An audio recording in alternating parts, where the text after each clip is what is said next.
In a stunning display from a sitting president, Donald Trump launching an assault on the integrity of the election, unleashing a barrage of false claims of fraud and corruption without evidence, breaking his legal after watching his lead in states like Pennsylvania and Georgia evaporate as workers count legal mail-in ballots that have been skewing heavily for Joe Biden, falsely suggesting Republican observers are not present at vote-counting centers. His argument fundamentally flawed, complaining that he is being cheated, while in the same breath touting results he likes, including the success of Republican candidates on the very same ballots. They're not on the very same ballots. Most ballots just ignore like senator races, and probably that these could have been just ignored. Even then, it could be a cover, it could be part of the story to cover to not avoid suspicion. Just one thing about conspiracy theory, they wouldn't have to prove why if you can prove that for any theory. Series of conspiracy theories. The president slammed post-election polls that forecast Biden as the favorite as a form of voter suppression, and detailed his plans to challenging his baseless claims. For the president to go out there and claim that without any evidence of that is dangerous. This kind of thing, all it does is inflame without informing.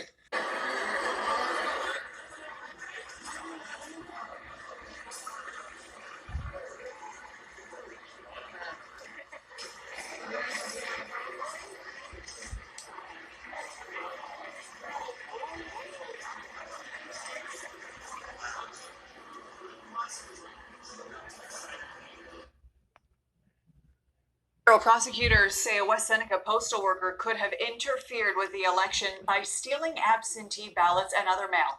He's now charged with delay or destruction of mail. 7 Eyewitness News reporter Hannah Bueller shows us what led to the arrest and what authorities say they found in the man's car. It was 7:30 p.m. on election night when Customs and Border Protection officers say they stopped a U.S. postal worker near the Peace Bridge after getting off the 190 at the wrong exit. Customs and Border Protection officers did a sweep of his personal car.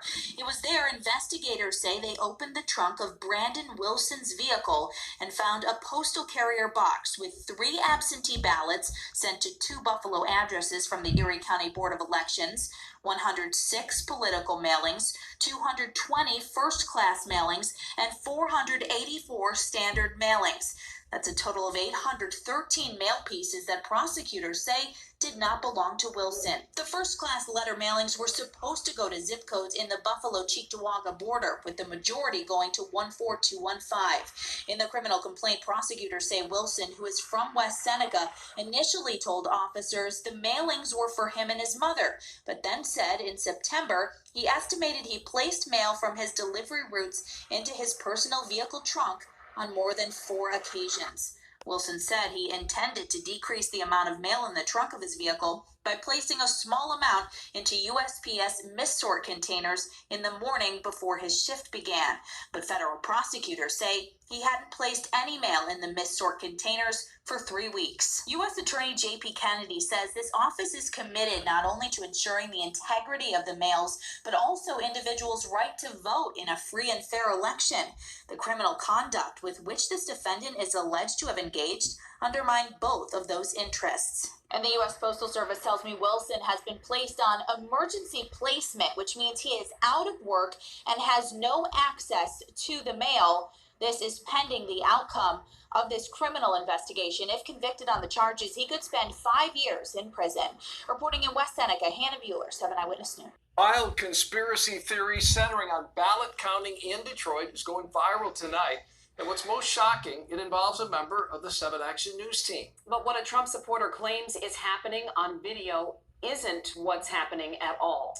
7 investigator Ross Jones is live tonight at the TCF Center with more on this bizarre story. Ross. Bizarre is the right word, Glenda Day. Good evening. On election night, my photographer and I came here to the TCF Center to watch the ballots be counted. But little did we know that just 24 hours later, we'd be at the center of a bizarre and baseless conspiracy theory that even the Trump family helped to perpetuate. How did all this get started? Well, let's tell you. It all revolves around a video that a Trump supporter from Texas took in the wee hours of Wednesday morning while ballots were still being counted here in Detroit. They were closed. She said it appeared to show ballots being secretly dropped off, evidence she claimed that the election was being influenced. She shared the video widely and went on the right-wing media tour.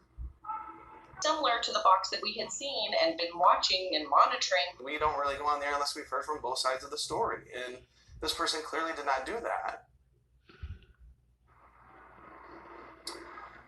Well, what the video really showed was not election fraud, but our photographer, who you just heard from there, doing his job. I was about to go to bed at 1 o'clock this morning when I saw an email. It suggested my photographer and I were at the center of a wild conspiracy meant to defraud voters here in Michigan. And the most impressive part, all we needed to do it was use this red wagon.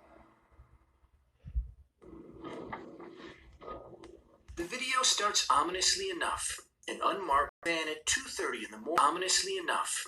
An unmarked white van at 2:30 in the morning. Out. An unmarked white van at 2. Marked white van. An unmarked white van. Man unloading something into a wagon. Looks like one of those lock boxes. The woman recording is Kelly. She's recording without evidence. She suggests that what she's recording.